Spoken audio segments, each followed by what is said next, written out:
السلام علیکم ورحمۃ اللہ.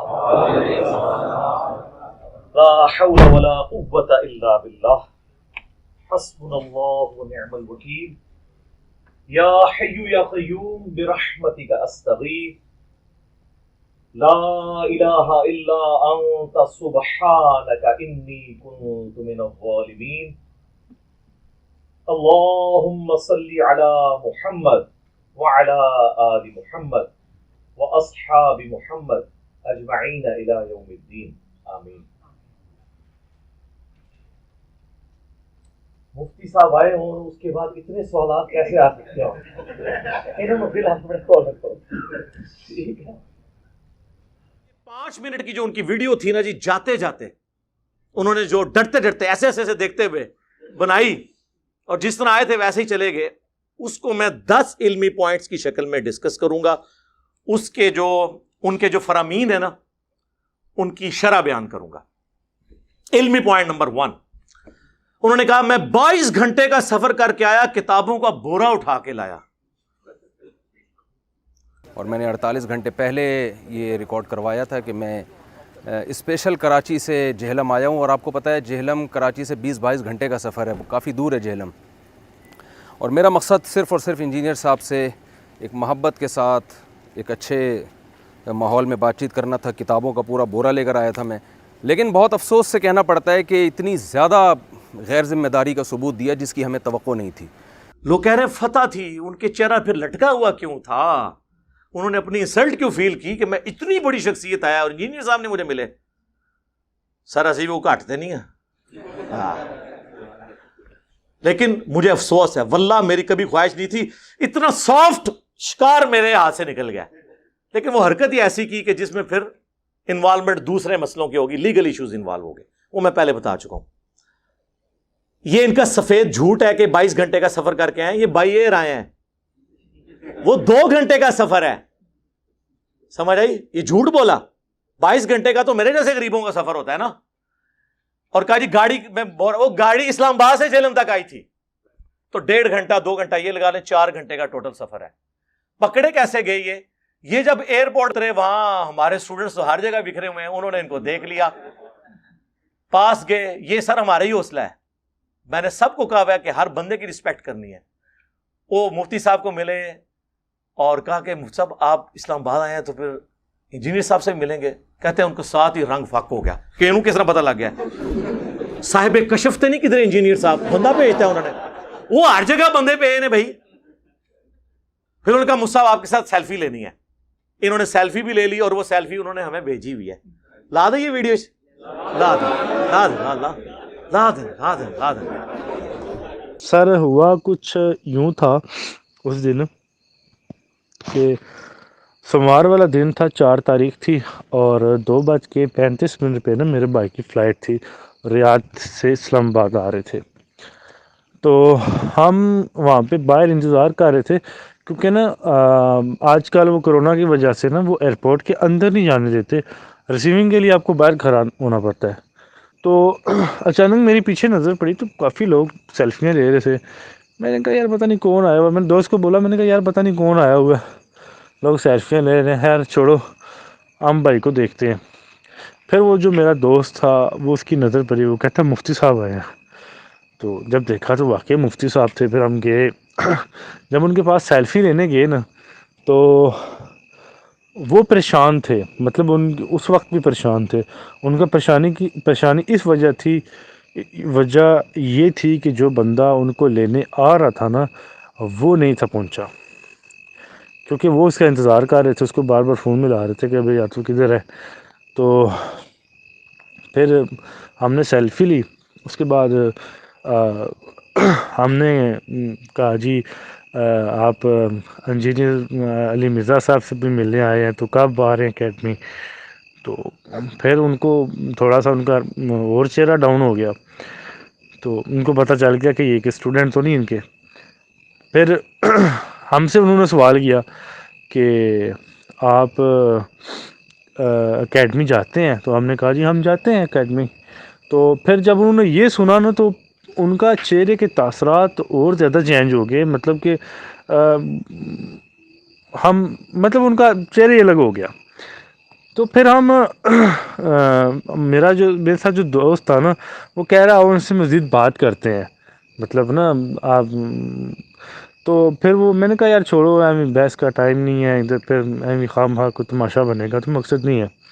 تو بہرحال یہ ہے کہ علی بھائی کا جب انہوں نے نام سنا اور اس کے بعد ان کے چہرے کے تاثرات چینج ہو گئی، مطلب ان کے ذہن و گمان میں بھی نہیں تھا کہ مجھے کوئی ان کا اسٹوڈنٹ ملے گا۔ اصل میں مسئلہ ان کا یہ ہوا کہ وہ ایئرپورٹ کے باہر آ گئے اور جو بندہ ان کو لینے آنا تھا وہ ابھی تک پہنچے ہی نہیں، اس کو لگاتار وہ فون کر رہے تھے۔ تو بہرحال ان کا یہ سین بن گیا۔ تو پھر تھوڑی دیر بعد مطلب ہم وہاں پہ تھوڑی دیر کھڑے ہوئے، پھر ہم واپس آ گئے بائک کی۔ تو میں نے کہا یار یہ نہ ہو ہمیں بھائی دیکھتا آ رہے ہو، ہم ادھر کھڑے رہے۔ پھر کافی دیر بعد ان کا وہ بندہ آیا کوئی لینے کے لیے، پھر اس کو ملے، پھر اس کے ساتھ چلے گئے۔ بہرحال ہم سے یہ مسٹیک ہوئی ہے کہ ہم آپ سے رابطہ نہیں کر سکے، آپ کو بتا نہیں سکے۔ اس کی وجہ یہ تھی کہ ہمیں یہ ٹینشن تھی ہم نے نیچے جانا ہے، بھائی پتہ نہیں کس راستے سے اوپر آ جائے، وہ ہمیں ڈھونڈتا رہے ہیں، میں ان کو ڈھونڈتا رہا ہوں، موبائل ان کے پاس سم بھی نہیں ہے پاکستان والی۔ تو بہرحال پھر وہ اس ٹینشن میں ہم نیچے چلے گئے، انتظار کرتے رہے تقریباً بھائی جا کے تقریباً 4:25-30 منٹ پہ باہر آئے ہیں، کیونکہ وہ کرونا ٹیسٹ وغیرہ ہو رہے تھے۔ پھر ہم وہاں سے نکلے، ہم نے واہ کینٹ جانا تھا، وہ بھی ٹینشن تھی، پھر واہ کینٹ چلے گئے، وہاں سے پھر واپس ہے اسلام آباد جانا تھا، پھر ہم تقریباً رات 12 بجے پہنچے، بس اس ٹینشن میں تھے۔ اور پھر وہ ہمیں یاد نہیں رہا بتانے کا، بس ہماری یہ مسٹیک ہوئی ہے۔ پھر اگلے دن بھی بیزی رہے ہیں، تو بس اس ٹینشن میں ہم آپ کو بتا نہیں سکے۔ اصل بھائی نا پتہ کیا، وہ ان کا یہ سین تھا نا، ان کا یہ تھا کہ میں جو ایئرپورٹ سے نکلوں گا نا تو ساتھ ہی گاڑی میں بیٹھ کے تو اللہ حافظ، مجھے کسی نے دیکھنا نہیں ہے۔ وہ بیچارے اتنی دیر کھڑے رہے جناب، فون پہ فون، فون پہ فون، فون پہ فون، اس کو ملا رہے ہیں کہ یار تو کدھر ہے، کب آئے گا۔ تو وہ کافی لیٹ بندہ پہنچا۔ تو پھر یہ تھا کہ میرا جو ساتھ دوست تھا نا وہ بھی علی بھائی کا لسنر ہے، تو اس نے نا مجھے کہتا کہ یار آؤ ان سے بات کرتے ہیں، ساتھ ویڈیو بناتے ہیں، تو آپ ویڈیو بنانا میں بات کروں گا ان سے نا۔ تو میں نے اس کو منع کیا، میں نے کہا یار چھوڑ، ابھی یہ ٹائم نہیں ہے، ان کا موڈ بھی کچھ آف سا ہے، دفعہ کر۔ اور یہ اصل میں مجھے یہ تھا کہ پراپرلی آپ لوگوں کے ساتھ رابطے میں ہیں اور آئے ہیں، اور آپ سب کو پتہ ہوگا، تو اگر مجھے اس چیز کا علم ہوتا نا تو میں فوری رابطہ کر لیتا۔ مجھے اس چیز کا علم ہی نہیں تھا، یہ تو بعد میں مجھے پتہ چلا کہ یہ تو کوئی فلم اور ڈال کے چلے گئے ہیں۔ اور پھر ساری سچویشن جو میں نے پیچھے دیکھی ہے، پھر اس کی کہانی کی مجھے سمجھ لگی کہ یار یہ اتنے ایئرپورٹ میں کھڑے اتنے پریشان کیوں تھے کہ بندہ کب آ رہا ہے۔ حالانکہ ان کی تو فین فالوئنگ اتنی زیادہ تھی ایئرپورٹ پہ جناب، کبھی کوئی ادھر سے آ کے سیلفی لے رہا ہے، کبھی کوئی لے رہا ہے۔ تو حالانکہ بندے کو خوش ہونا چاہیے کہ یار میرے اتنے زیادہ لوگ چاہنے والے آئے ہیں، تو خوش ہونا چاہیے تھا، پر ان کے تاثرات ہی الگ تھے۔ کیوں الگ تھے؟ وجہ یہی تھی کہ مجھے کوئی علی بھائی کا اسٹوڈنٹ نہ دیکھ لے، تو آگے تک بات نہ چلی جائے۔ بھائی یہ تو بعد میں پتہ چلا جب انہوں نے یہ سارا ڈرامہ کریٹ کیا۔ تو پہلا جھوٹ یہ کہ 22 گھنٹے کا سفر نہیں، 2 گھنٹے کا سفر۔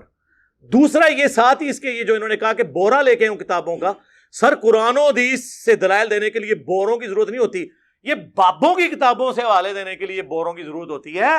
یہ تو ایک موبائل کے اندر حدیث کی کتابیں آ جاتی ہیں، اور قرآن یہ کتابیں وہ دوسری لے کے آتے ہیں، حدیث کی نہیں لے کے آتے، تو بورے کی تو ضرورت ہی نہیں تھی۔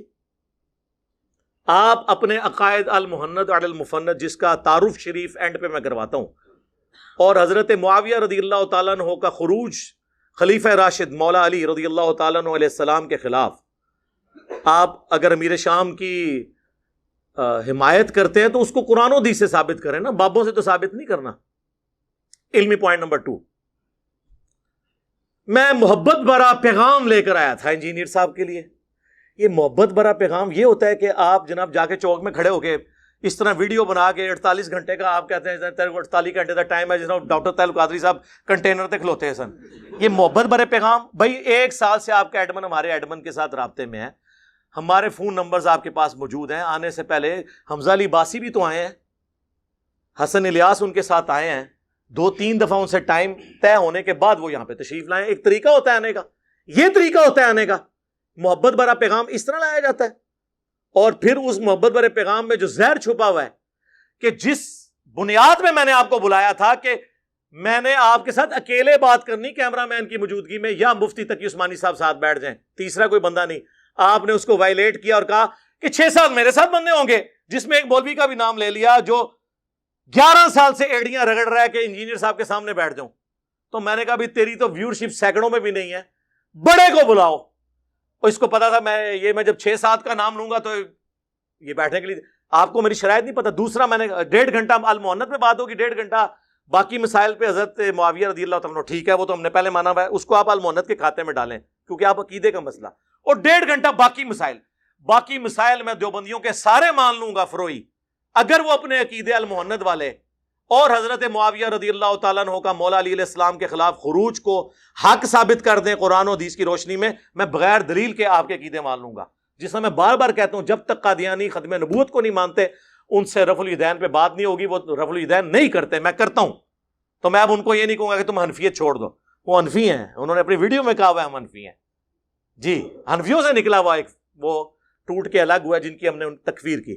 We follow generally Imam Abu Hanifa's fatwa were very largely accepted by the Ummah, and unless we find reasons to disagree with him, we would generally follow the Fiqh Hanafiya. Investigate personally, directly. The